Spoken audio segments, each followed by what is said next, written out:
Hi everybody, this is unusual. I usually don't do two-part videos, but today warranted it because I talked about all the major storylines I think in the first video, so now I'm going to talk about the secondary parts.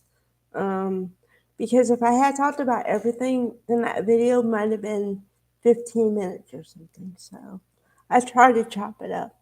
Okay. So now I'm going to talk about the couples angle of this and in the fashion a little bit. Because as I get older, like when I hit 30 something, I start to get into fashion and realize different colors and what looks good and whatever, you know. So I was a bit of a late bloomer in that sense, but I'm here now. Okay. So I discussed in the last video, I like the fact that they had something to celebrate because it's been so heavy lately. Okay, part of the celebration is usually you dress up and you wear nice clothes and I don't know, makeup a certain way or whatever, right? Okay, so Melissa Ordway, who plays Abby, was in this silver white white like dress, but with silver accents. So it was really nice. And then Melissa Claire Egan, who plays Chelsea, was in this great red dress, again with the sparkles a little bit. So it was cool. And then all the guys were like in suits, which I love because I don't know, it must be a female thing, but I think most women like a man in a suit or tux or something. So yeah. Um, Although the thing I like about today's episode is they had a little bit of drama, so they kept the storylines up a little bit, but the focus was mainly on the celebration and Sharon's company. So that I like. Yeah. So okay, even talking about at the cocktail party because that's what they called it. Um, Everybody was talking, right? Like chit chat. So it was Mariah and Tessa and Devon first, and then Abby joined him. So Abby says, "This is the Proud Parents Club," and they said, "Yeah, yeah, okay." And then they asked the question. Mariah and Tessa asked Devon, "Do you like the music class that Dominic is in, right?" And he says, "Yeah," but his facial expression is like, "No." So they read it and they go, "What happened? Why not? You seemed really happy about it before," but he didn't really get into specifics. And then Mariah had to leave, and then Tessa had to join her and help her with something. I don't know. So it was one couple down, one couple still at the table. So then Abby asked, "Well, are you okay? Like checking in on your partner like you would do, right?" And then he says, "Well, yeah, I'm happy. Like, why wouldn't I be happy? Because Tucker's following what I asked for. Because he said he didn't want any contact anymore because of how many times he's been, um, okay, I'm going to say one bad word.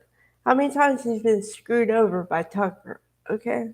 And I don't have to go through the whole dictionary of how many times it's happened to poor Devon. Um, so yeah, okay.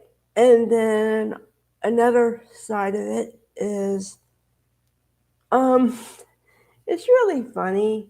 Like I'm starting to think the timing is really ironic or the writing is making you feel like okay, this relationship or this thing is over with. And then the next day they talk about the thing that's over with. So, okay, like because Sharon had the dream or whatever, she let Chance go. And I told you how vehemently opposed I was to that because, for one, I wanted to see the May December element in another fashion. Also, Um, but then again, it kind of brought into mind today's writing a little bit too, because um, I think it was Phyllis actually. Phyllis was talking to Summer and saying that, well, you should go after what you want. And then Summer, thinking that Chance was still with Sharon, says, no, but I asked him out and he said no. So I have to respect that. And she still thought that they were together, so she didn't want to touch it. She didn't want to, whatever. And then it just so happens he says, well, yeah, we were in a good place, but Sharon broke it off with me. So right there, Summer gets what she wants, or at least the opportunity to get what she wants.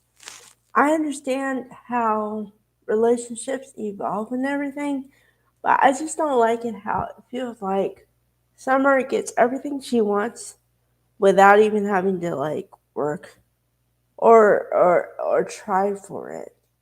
You know what I mean? Like she didn't have to wait until they broke up and then wait a certain amount of time, whatever, the grace period or whatever, and then maybe try. It was like she wanted them to be broken up, they broke up instantaneously. Okay, life sometimes happens like that, but not a lot.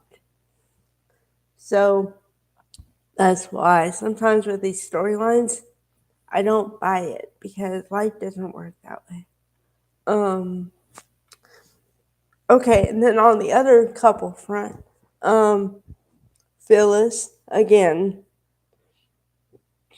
is involved, but this is more personal than the last one because it has to do with Cricket and Danny and Phyllis.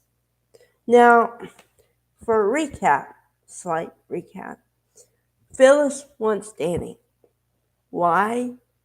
I would say because she says all this talk. She talks a lot of games. She says, I want him because he makes me better. Yada, yada, yada. Okay, here's what I really think. I think she wants him because Cricket has him and she always wanted something Cricket has. Honestly. Somehow they turn middle-aged women, at least 40 years old, into teenagers over a guy. I don't understand that. Part of me wants to yell at the TV. Aren't there enough men on the planet that you don't have to fight over this one? I mean, I'm sorry. I'm sorry, Michael Damian. You're good looking and all, but you know, there are enough men on the planet. All right. Bye, guys.